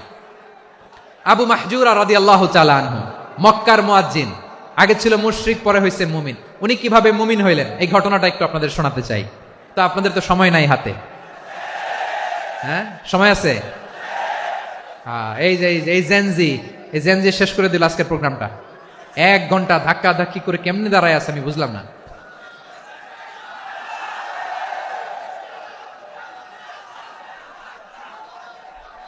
না না তাকবির না, চুপ করতে হবে। What I need you stop, just shut up, চুপ। হ্যাঁ ঠিক আছে, এভাবে। আবু মাহজুরা রাদিয়াল্লাহু তাআলা আনহু কিভাবে মুসলিম হলেন আওয়াজ করে শুনেন। হুনাইনের যুদ্ধ 8ম হিজরি, বিষ্ণু ইসা ইসলাম হুনাইনের যুদ্ধ শেষে ফিরতেছেন। পথিমধ্যে বেলাল রাদিয়াল্লাহু তাআলা আনহু, এই যে আবার কথা, আই রে আল্লাহ রে, এখানে ধাক্কা ধাক্কি কেন? চলে যাও, পেছনে যাও, পেছনে যাও। কি আজীব তামাশা, যেখানে যায় এখানে ধাক্কা ধাক্কি, মারামারি, গায়ের উপরে কাঁধের উপরে শাউটিং। অনেক গুরুত্বপূর্ণ কথা পয়েন্ট করে নিয়ে আসে যে বলবো, এই শাউট করার কারণে প্রোগ্রামটাই নষ্ট করে দেয়। আসছে আমার ভালোবাসা দেখাইতে, প্রোগ্রামটাই শেষ করে দিয়ে চলে যায়। স্টপ, আবার কথা বল, স্টপ। হুনাইনের যুদ্ধে 8ম হিজরি, কত হিজরি সবাই বলেন না একটু, কত হিজরি? 8ম হিজরিতে হুনাইনের যুদ্ধে রাসূল সাল্লাল্লাহু আলাইহি ওয়াসাল্লাম ফিরে আসতেছেন মদিনায়। পথিমধ্যে বেলাল রাদিয়াল্লাহু তাআলা আনহু আজান দিচ্ছেন। কি দিচ্ছেন? তো পাশে ছিল মুশরিকদের একটা পল্লী, কিছু মুশরিক তরুণ, কিছু অমুসলিম কিশোর, তারা আজানকে ব্যঙ্গ করতেছে। আমাদের বাংলায় মুখ ভেঙ্গানো বলে আর কি। বেলাল রাদিয়াল্লাহু তাআলা আনহু আজান দিচ্ছেন, ওই বাচ্চাগুলো মুশরিক, তো ওরা আজানকে ব্যঙ্গ করতেছে, বিকৃতি করে ওরাও আজান দিচ্ছে। উদ্দেশ্য হচ্ছে আজানকে নিয়ে ঠাট্টা করা। উদ্দেশ্য কি? ঠাট্টা করা। ব্যাপারটা মনে কষ্ট পাওয়ার মতো ব্যাপার না? কিন্তু বিশ্বনবী ওইখানে দেখেন কি খুঁজলেন। বিশ্বনবী খেয়াল করলেন অমুসলিম কিশোরদের মধ্য থেকে একটা কিশোরের গলাটা বড় দরাজ গলা, কণ্ঠটা বড় সুন্দর। খেয়াল করে দেখলেন যে কিছু কিশোর বেলালের আজানকে ব্যঙ্গ করে, বিকৃতি করে, কিন্তু একজনের কণ্ঠ দেখতে পাচ্ছেন না এত দূরে, কিন্তু কণ্ঠটা বড় সুন্দর, দরাজ গলা। বিশ্বনবী সাহাবীদেরকে বললেন, ধরো এগুলারে, ধরো। সবগুলারে ধরে বিশ্বনবীর সামনে আনা হলো। ওরা হাঁটু গেড়ে বসলো। বিশ্বনবী বললেন, তোমাদের মধ্যে কে যেন ব্যঙ্গ করে আজান দিচ্ছিল, তার গলাটা বড় উঁচু, গলার বেসটা বড় মজবুত, মেলোডিয়াস, সুমধুর কণ্ঠ, কে? আবু মাহজুরা বলে, আমার বন্ধুরা সবাই আমার দিকে আঙ্গুল দেখায়, আমি পড়ে গেছি বিপদে। রাসূল সাল্লাল্লাহু আলাইহি ওয়াসাল্লাম বাকি অমুসলিম তরুণদেরকে ছেড়ে দিলেন, বললেন তোমরা যাও। এবার আবু মাহজুরারে পাইছে। আবু মাহজুরার চুলের মধ্যে হাত দিলেন বিশ্বনবী, মাথায় হাত দিয়ে বললেন, এবার আজান দাও দেখি। আবু মাহজুরা বলে, আমি তো আজান দিতে জানি না, কারণ আমি তো বেলালেরটা শুইনা দিছি, আমার তো মুখস্থ নাই, আমি তো আজান দিতে জানি না। বিশ্বনবী বললেন, জানো না? তাহলে আসো, আমি তোমারে শিখাই দেই। সুবহানাল্লাহ পড়েন। আবু মাহজুরা হাঁটু গেড়ে বসে, বিশ্বনবীর মোবারক হাত আবু মাহজুরার চুলের মধ্যে। বিশ্বনবী আজানের মুআল্লিম আবু মাহজুরাকে বলতেছে, ঠিক আছে তোমারে শিখাই দিচ্ছি, আমি যা যা বলবো আমার সাথে সাথে বলো, পারবা? আবু মাহজুরা বলে, পারবো। বিশ্বনবী আজান দিচ্ছেন, মাথায় হাত দিয়ে আল্লাহু আকবার, আল্লাহু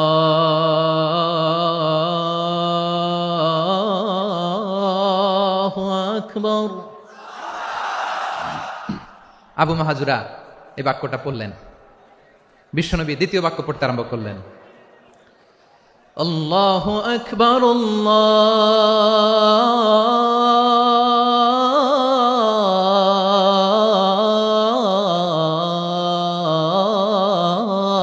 আল্লাহু আকবার। আবু মাহাজুরা এই বাক্যটাও বললেন। বিশ্বনবী আবু মাহাজুরার মাথার মধ্যে হাত দিয়ে তৃতীয় বাক্য বললেন, আশহাদু আল্লা ইলাহা ইল্লাল্লাহ।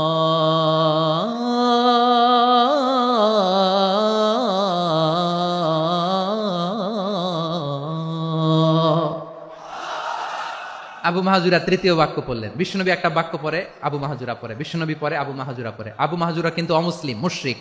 আবু মাহাজুরা বলে, এক একটা বাক্য পড়ি আমার কলিজাটা গলে ঠান্ডা হয়ে যায়।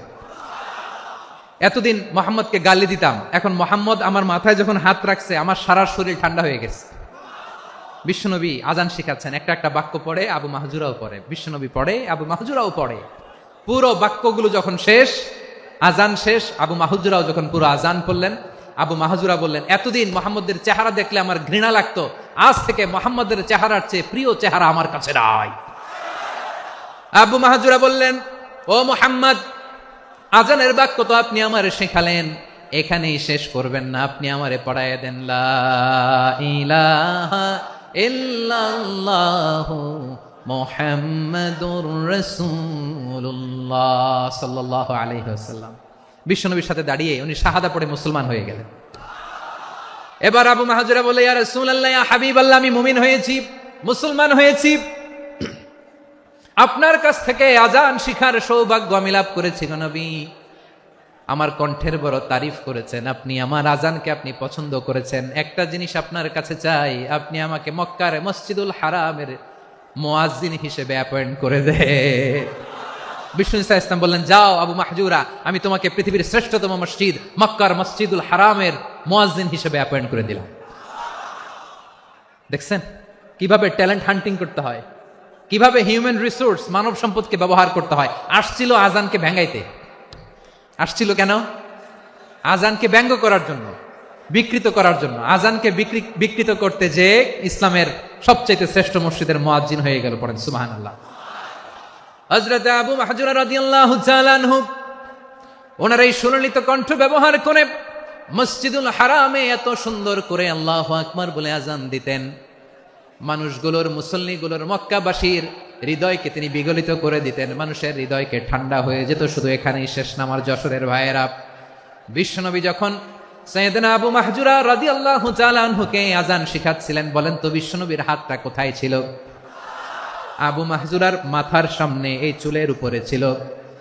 আবু মাহজুরা ওই স্মৃতিটাকে ধারণ করবার জন্য, ওই স্মৃতিকে বহন করার জন্য বিশ্বনবীর মোবারক হাত আবু মাহজুরার কপালের চুলের যেই জায়গায় লেগেছে, মৃত্যুর আগের দিন পর্যন্ত আবু মাহজুরা মাথার ওই চুলে কোনোদিন ছুরি আর কামার লাগায় নাই, সেখানে কেচি লাগায় নাই, চুলের মধ্যে খুর লাগায় নাই।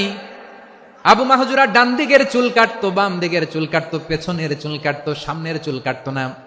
আবু মাহজুরা রাদিয়াল্লাহু তাআলা আনহুর সামনের চুলগুলো বড় হতে হতে যখন এত বড় হয়ে যায়, তিনি চুলগুলো পেঁচিয়ে মাথার মধ্যে রাখতেন, তারপরে তিনি পাগড়ি পরতেন। সবাই জিজ্ঞেস করতো, আবু মাহজুরা, এটা আবার কেমন স্টাইল? দেখতে তোমার কি বিদঘুটে লাগে? কেমন অড লাগে? কেমন খারাপ দেখা যায়? মক্কায় এমন কোন মানুষ তো দেখি নাই, ডানে চুল কাটে, বায়ে চুল কাটে, পেছনে চুল কাটে, সামনে কাটে না। ওরে আবু মাহজুরা, কেমন দেখা যায় তোমারে? তুমি সামনের চুল কাটো না কেন? আবু মাহজুরা বলে, আমি হাঁটু গেড়ে পেয়ারা নবীর সামনে বসেছিলাম, আমার এই মাথার চুলের মধ্যে মুবারক হাত লাগিয়ে বিশ্বনবী নিজে আমাকে আজানের প্রতিটা বাক্য শিক্ষা দিয়েছেন। বিশ্বনবীর মুবারক হাত, পবিত্র হাত আমার মাথার চুলের যেই জায়গায় লেগেছে, আমি চাই ওই চুলগুলা নিয়ে আমি আমার কবরের ভিতরে যাব। সাইয়েদনা আবু মাহজুরা রাদিয়াল্লাহু তাআলা আনহু ইন্তেকালের আগের পর্যন্ত মাথার সামনের চুলগুলা কাটে নাই। মাথার সামনের চুল তিনি কাটেন নাই। সুবহানাল্লাহি বিহামদি। কেমন ভালোবাসতেন বিশ্বনবী সাহাবীদেরকে, সাহাবারা কেমন ভালোবাসতেন বিশ্বনবীকে। সামনের চুলগুলো বড় হতে হতে এত বড় ছিল, পেঁচিয়ে রেখে পাগড়ি পরতেন, কাটতেন না। নবীর হাত লেগেছিল। সুবহানাল্লাহ পড়েন। তাহলে what is the lesson? Moral of the story কি? মোরাল অফ দ্য স্টোরি হচ্ছে, আসছিল আজানকে ব্যঙ্গ করার জন্য, বিকৃত করার জন্য, হয়ে গেল মসজিদুল হারামের মুয়াজ্জিন। দেখেন বিশ্বনবী একটা খারাপ সিচুয়েশনের মধ্যে থেকে কি ভালো জিনিস বের করে আনলেন। আমি যে শুরুতে বলেছি কিভাবে তিনি হিউম্যান রিসোর্সকে ডেভেলপ করেছেন, ম্যানেজ করেছেন, তিনি যে চৌকস ট্যালেন্ট হান্টার ছিল দেখেন, সবার মধ্যে থেকে এর বাছাই করে মুয়াজ্জিন বানাই দিচ্ছেন। সুবহানাল্লাহ পড়েন। তার মানে এই না সবাইরে ধরে ধরে উনি মুয়াজ্জিন বানাইছেন। যার যেই ট্যালেন্ট আছে তাকে ওই কাজে অ্যাসাইন করেছেন, যার যেই প্রতিভা আছে তার প্রতিভাকে ইসলামের কাজে লাগিয়েছেন। সুবহানাল্লাহ পড়েন। যায়েদ বিন সাবিত রাদিয়াল্লাহু তাআলা আনহু নাম শুনেছেন? যশোর কথা বেরোয় না। যদি জিজ্ঞাসা সালমান খানের নাম শুনছেন, সবাই হাত তুলবে, জি হুজুর শুনছি, মানে সব দেখা শেষ। সালমান খান, আমির খান, অমুক খান, সব খান মুখস্থ, কিন্তু যায়েদ বিন সাবিতের নাম মুখস্থ নাই মুসলমানদের। যেই সাহাবী মাথার সামনের চুল কাটে নাই, মসজিদুল হারামের মুয়াজ্জিন বানাইছেন বিশ্বনবী, ওই সাহাবীর নাম কি? খায়া ফেলাইস, স্লোগানের সাথে খায়া ফেলাইস। আবু মাহজুরা। কি নাম? আবু মাহজুরা আল জুমাহি রাদিয়াল্লাহু তাআলা আনহু। এই নামটা আজকে নিয়ে যাইতে হবে যশোর। আবু মাহজুরা রাদিয়াল্লাহু তাআলা আনহু। 2 নম্বরে বলছিলাম যায়েদ বিন সাবিত রাদিয়াল্লাহু তাআলা আনহু। বিশ্বনবী দেখলেন মদিনার এই আনসারী সাহাবী হাইলি ট্যালেন্টেড, ইন্টেলেকচুয়াল, মেরিটোরিয়াস, জ্ঞানের প্রতি তার আকর্ষণ, মারাত্মক আকর্ষণ। বিশ্বনবী তাকে দায়িত্ব দিলেন, কোরআন যা নাজিল হয় তুমি লিখো, কাতিবুল ওয়াহি বানায় দিলেন। সুবহানাল্লাহ। যায়েদ বিন সাবিতরে আবার আজান শিখান নাই, কারণ তার মধ্যে বিশ্বনবী প্রতিভা দেখেছেন, একাডেমিক প্রতিভা। বিশ্বনবীর একাডেমিক প্রজেক্টগুলো তিনি হ্যান্ডেল করতেন। যায়েদ বিন সাবিত ছিল বিশ্বনবীর ব্যক্তিগত সচিব। কি ছিল? ব্যক্তিগত সচিব। বোঝেন নাই? বিশ্বনবীর ব্যক্তিগত সচিব এবং দোভাষী। ইহুদিরা কিছু লিখে দিলে এটার অর্থ বিশ্বনবীরে বুঝায় দিতেন, আবার ইহুদিদের কাছে কিছু লিখতে হলে তিনি লিখে দিতেন। বিশ্বনবী একদিন বললেন, ইন্নী ওয়াল্লাহি মা আমানু ইয়াহুদা আলা কিতাব। ইহুদিরা যে চিঠি পাঠায় অর্থ তো বুঝি না, আরেক ইহুদি আইনে অর্থ করা লাগে। আবার ইহুদিদের কাছে কিছু লিখে পাঠাইতে চাইলে আমরা তো লিখতে পারি না, ইহুদিরে দিয়ে লেখা লাগে। ওরা যে পয়রা শোনায় লিখে দেয়, আমি ওদের বিশ্বাস করি না, আমার নিজের একজন লোক দরকার। বিশ্বনবী এই যায়েদ বিন সাবিতকে চুজ করলেন ল্যাঙ্গুয়েজের জন্য। উনি বললেন, যায়েদ তোমার সফট স্কিলকে ডেভেলপ করতে হবে, তুমি হিব্রু ল্যাঙ্গুয়েজ শিখে ফেলো। যায়েদ বিন সাবিত বলল, বিশ্বনবীর মোটিভেশন আর ইন্সপিরেশন পেয়ে আমি 15 দিনে ইহুদিদের এই হিব্রু ল্যাঙ্গুয়েজ শিখে ফেললাম। শুধু শিখে ফেললাম না, হাত্তা হাদিকতু, even I became master in the language. এই ভাষা আমি পারদর্শী হয়ে গেলাম। এরপর ইহুদিরা চিঠি লিখে পাঠালে আর কোনো ইহুদি ডাকা লাগতো না, আমি নবীর এটার অর্থ শুনে পরে বুঝাই দিতাম। আবার ইহুদিদের কাছে চিঠি লেখা লাগলে আমি যায়েদ বিন সাবিত চিঠি লিখে দিতাম। সুবহানাল্লাহ। দেখেন, এত সাহাবীর মধ্য থেকে বিশ্বনবীর একাডেমিক প্রজেক্ট, ব্যক্তিগত সচিব, দোভাষী হিসেবে তিনি যায়েদ বিন সাবিতের মতো তরুণকে নির্বাচিত করেছেন। কেমন ট্যালেন্ট হান্টার ছিল আমার নবী। সুবহানাল্লাহ পড়বেন না? বিশ্বনবীর ইন্তেকালের পরে সাইয়েদনা আবু বকর রাদিয়াল্লাহু তাআলা আনহু যখন খলিফা হয়ে আসলেন, কোরআনকে সংকলনের দায়িত্ব দেয়া লাগবে, কোন সাহাবীকে দিবেন? সব সাহাবারা মিলে পরামর্শ করলেন।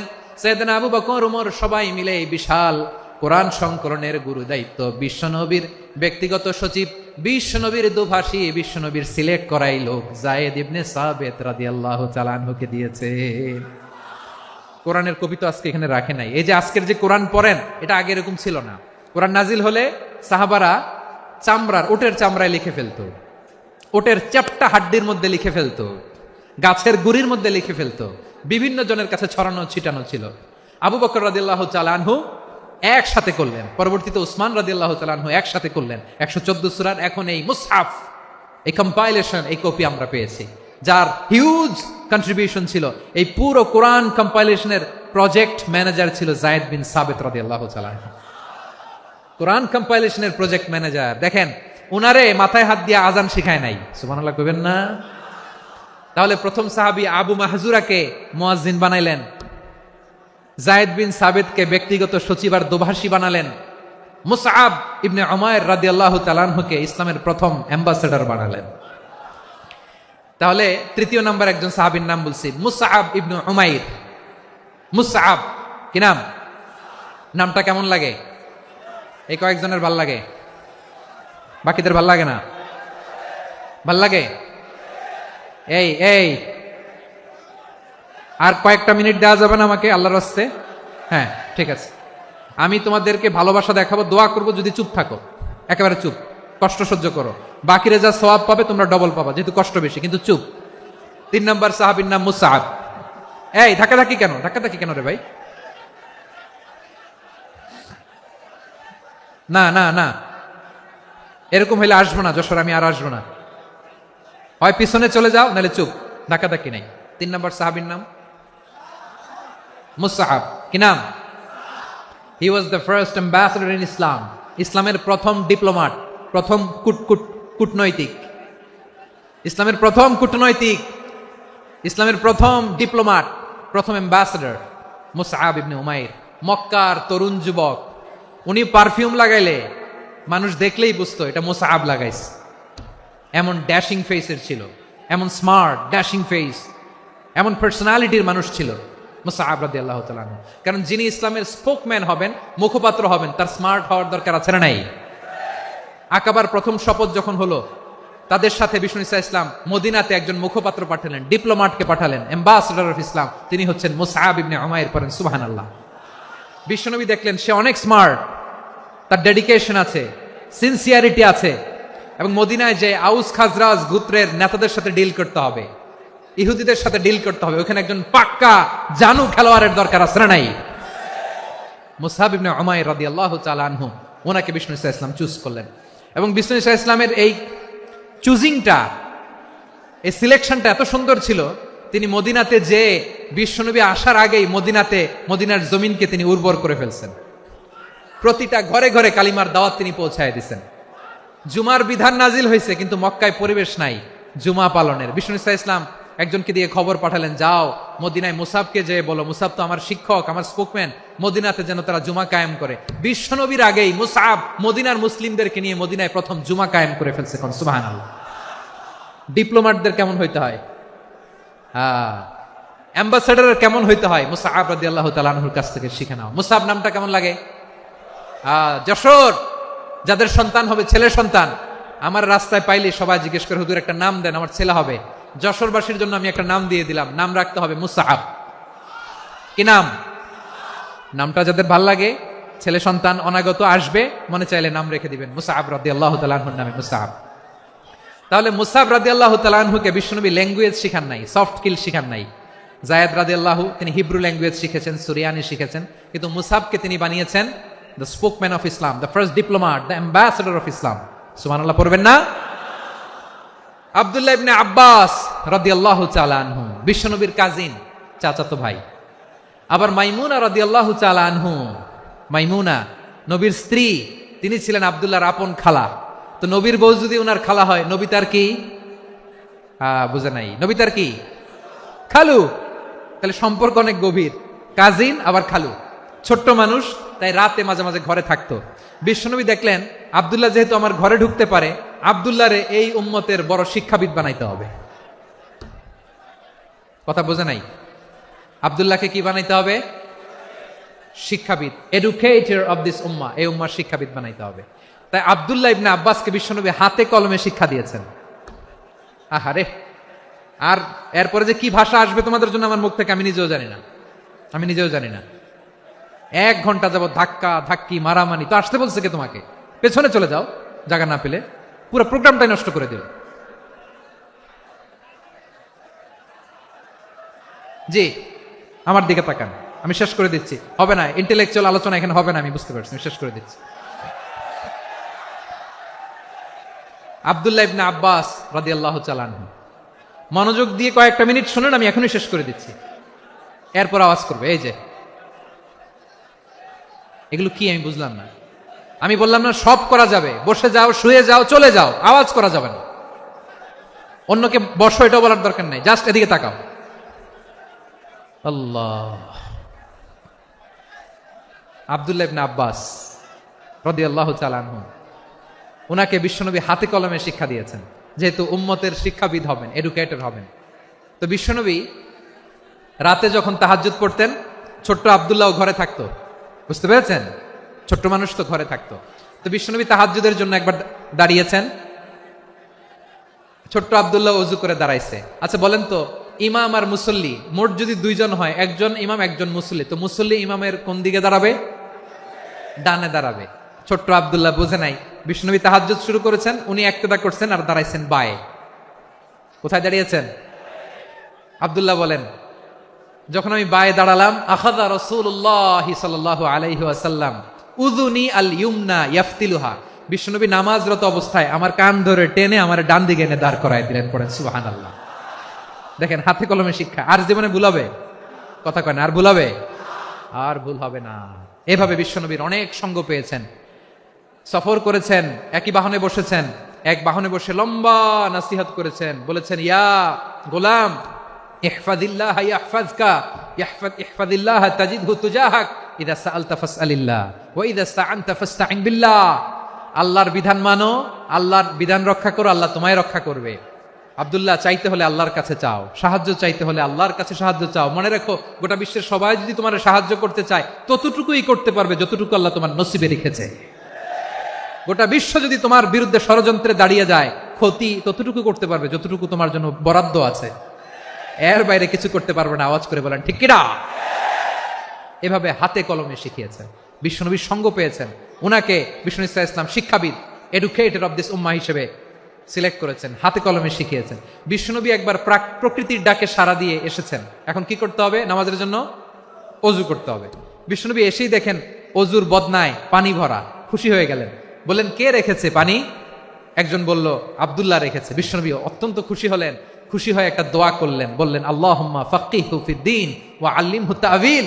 আল্লাহ, তুমি আব্দুল্লাহকে দ্বীনের বুঝ দিও আর কোরআনের তাফসীর শিক্ষা দিও। বিশ্বনবীর এই দোয়া এমন লাগছে, উনি রাইসুল মুফাসসিরিন, এই পৃথিবীতে যত মুফাসসির ছিল, যত মুফাসসির আসবে, সকল মুফাসসিরের সম্রাট হিসেবে স্বীকৃত হয়েছেন আব্দুল্লাহ ইবনে আব্বাস। বিশ্বনবী ওনারে আজান শিখান নাই, বিশ্বনবী ওনারে ল্যাঙ্গুয়েজ শিখান নাই, বিশ্বনবী ওনারে অ্যাম্বাসাডর বানান নাই, হাতে কলমে শিক্ষা দিয়েছেন। ছোট্ট মানুষ, বিশ্বনবী ইন্তেকাল করলেন, আবু বকরের সময় গেল, ওমরে ফারুকের খেলাফত, তখনও তিনি তরুণ। ওমরে ফারুক রাদিয়াল্লাহু তাআলা আনহু ওনার ক্যাবিনেট মিনিস্ট্রির বৈঠকে এই আব্দুল্লাহ ইবনে আব্বাসকে পাশ দিয়ে বসায় রাখতেন। বয়স্ক সাহাবারা এটা পছন্দ করতো না, তারা বলতো ঘটনা কি, আব্দুল্লাহর মতো ছেলে নাতি আমাদের আছে, এরা কেন রাখে ওমরে ফারুক? ওমরে ফারুক এটা টের পেলেন, তিনি বুঝতে পারলেন যে ক্যাবিনেট মেম্বাররা এটা পছন্দ করে না, ছোট্ট আব্দুল্লাহরা কেন রাখি, কেন যে রাখি এটা একদিন বুঝাবো। একদিন মিটিং এ তিনি সবাইকে বললেন ইযা জাআ নাসরুল্লাহি ওয়াল ফাতহ। এই আয়াত দ্বারা উদ্দেশ্য কি বলেন তো মুরব্বী সাহাবীরা? এক সাহাবী বলেন এই সূরা দ্বারা উদ্দেশ্য, আল্লাহ বলেছেন আমাদেরকে বিভিন্ন ল্যান্ড, বিভিন্ন এলাকা বিজয় করতে হবে। ওমরে ফারুক বললেন না, হয়নি। আরেকজন বললেন বিজয় হওয়ার পর আমাদের বেশি বেশি আল্লাহর বরত্বের ঘোষণা দিতে হবে, এটা উদ্দেশ্য। ওমরে ফারুক বললেন না, হয় নাই। যারা জিজ্ঞেস করেন কেউ পারে না। সব শেষে বিশ্বনবী ছোট্ট আব্দুল্লাহরে বলেন আব্দুল্লাহ ইদা জাআ নাসরুল্লাহি ওয়াল ফাতহ, এর দ্বারা উদ্দেশ্য কি বলো তো? ছোট্ট আব্দুল্লাহ বলেন হুয়া আজালু রাসূলিল্লাহ।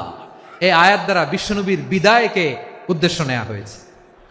ওমরে ফারুক বললেন হাযা হুয়া, এটাই তো সঠিক উত্তর, এটাই সঠিক তাফসীর এই আয়াতের।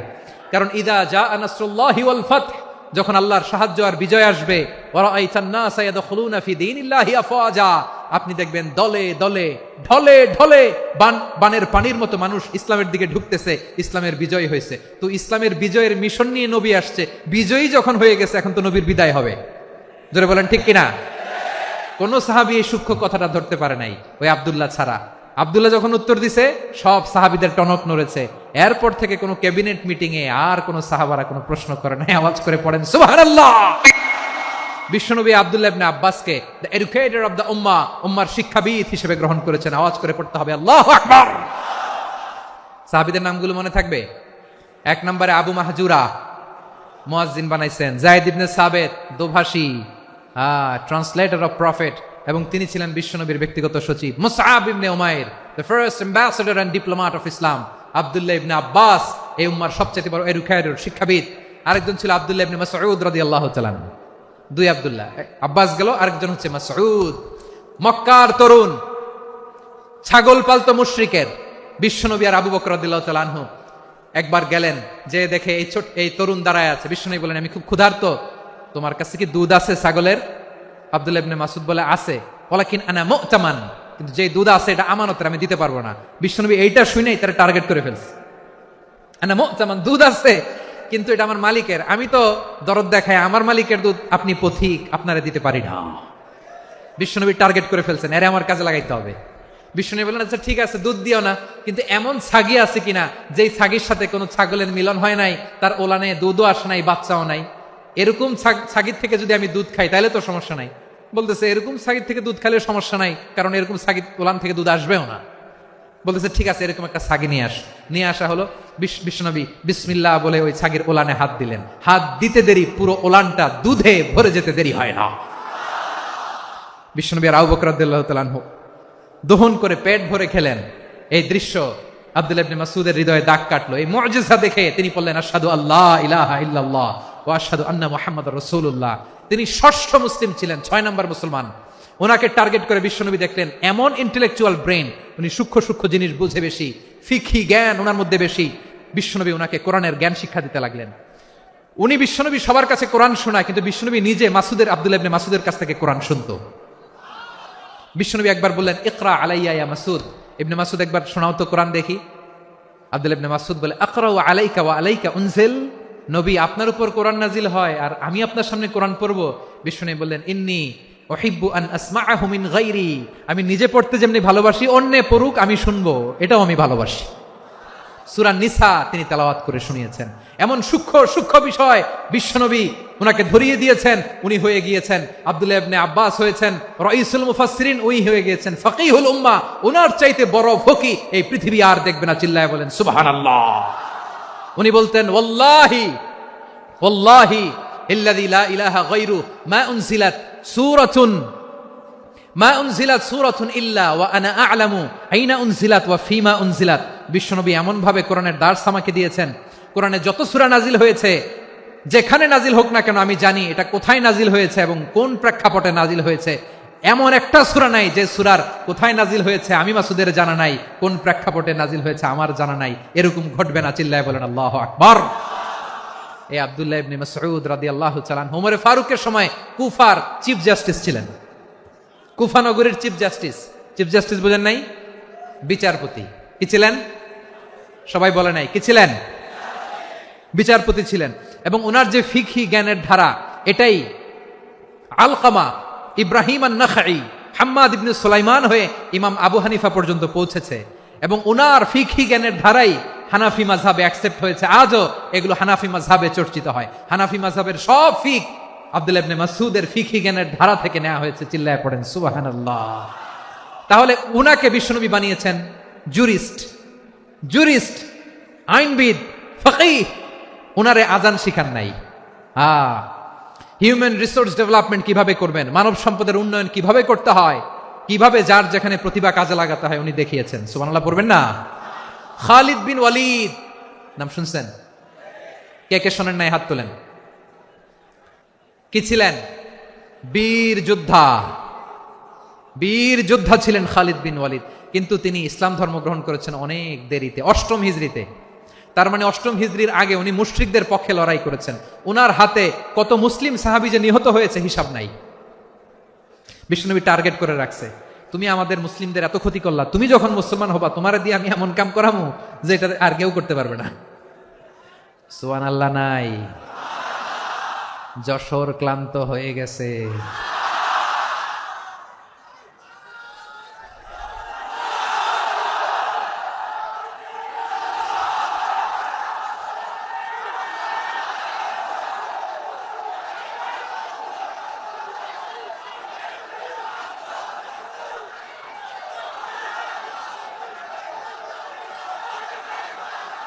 মাশাআল্লাহ। বসুন। খালিদ বিন ওয়ালিদ রাদিয়াল্লাহু তাআলা আনহু 8ম হিজরিতে মুসলিম হয়েছেন, মক্কা বিজয়ের আগে। তো মক্কা বিজয়ের আগে যখন মুসলিম হয়েছেন, এর আগে কি করছেন? কাফিরদের সাথে যুদ্ধ করেছেন। উনি উহুদের যুদ্ধে মুসলমানদের যে পরাজয় ভাব, কঠিন পরিস্থিতির মুখোমুখি উনার কারণে পেছন থেকে এমন আতর্কিত আক্রমণ করেছেন, মুসলমানদেরকে কচুকাটা করেছেন। 8ম হিজরিতে আল্লাহ তাআলা হেদায়েতের নূর দিয়ে ওনার হৃদয়টাকে উজালা করে দিলেন। লা ইলাহা এটা এমন বাণী যার হৃদয়ে একবার টাচ খাবে, এইটা থেকে সে আর পালিয়ে বেড়াতে পারে। ঝিনুকের ভেতর লুকিয়ে থাকে যেমন মতি, ঝিনুকের ভেতর লুকিয়ে থাকে যেমন মতি, কলমা শাহাদাতে আছে আল্লাহর জ্যোতি, কলমা শাহাদাতে আছে আল্লাহর জ্যোতি। ঠিক কিনা বলেন? মক্কা বিজয়ের আগে মুসলিম হলেন, হওয়ার পরেই বিশ্বনবীর টার্গেট ফুলফিল হলো। ওই যে টার্গেট করে রেখেছেন আর দোয়া করেছেন, খালিদ বিন ওয়ালিদ যদি মুসলিম হয় তাকে আমি মিলিটারি চিফ বানাবো। ওনাকে আজান শিখান নাই, ওনারে কান ধইরা নামাজের এই মাথা থেকে ওই মাথা আনান নাই, ফিকহি কোরআনের সূক্ষ্ম তাফসীর ওনারে শিখান নাই, অ্যাম্বাসেডর বানান নাই। বিষ্ণু ইসা ইসলাম উনাকে সামরিক অভিযানে প্রেরণ করেছেন। সামরিক অভিযানে তিনি প্রেরণ করেছেন। উনার জীবদ্দশায় উনার নেতৃত্বে যতগুলো যুদ্ধ হয়েছে একটা যুদ্ধেও তিনি পরাজয় বরণ করেন নাই। ওমরে ফারুকের সময়কালে তিনি চিফ অফ মুসলিম মিলিটারি মানে মুসলিম সেনাপতি হয়েছেন। যশোর আওয়াজ করো, ঠিক কিনা বলো? সেনাপতি, মুসলিম সেনাপতি। তাহলে কিভাবে হিউম্যান রিসোর্স ব্যবহার করতে হয় গোটা বিশ্ব আমার নবীর কাছ থেকে শিখে নাও। খালিদ বিন ওয়ালিদ, ওনাকে বিশ্বনবী একটা উপাধি দিয়েছেন। উপাধিটা হচ্ছে সাইফুল্লাহিল মাসলুল, আল্লাহর নাঙ্গা তরবারি, আল্লাহর খোলা তরবারি, দ্য ওপেন সোর্ড অফ আল্লাহ। খালিদ বিন ওয়ালিদ মুসলিম সেনাপতি। হাসান বিন সাবেত নাম শুনছেন? দেখি উনি কি ছিল বলেন। রাসূলের সভা কবি, কালচারাল হিজিমনিকে ডিফিট করার জন্য। উনি ভালো অস্ত্র চালানো জানতেন না, ওই কাজে উনি যেতেন না। ওনার ছিল কাব্য প্রতিভা। কাব্য প্রতিভা, কাফিররা কবিতা দিয়ে নবীকে গালি দিত। বিশ্বনবী বলতেন, ইয়া হাসান আজিব আন রাসূলিল্লাহ, তুমি নবীর হয়ে কাফেরদের এই কথাগুলোর জবাব দাও। বিশ্বনবীর একটা মিম্বার ছিল। বিশ্বনবীর মিম্বারের পাশাপাশি মসজিদে নববীতে এই হাসান বিন সাবেতের জন্য বিশ্বনবী একটা স্পেশাল মিম্বার বানিয়ে দিয়েছেন।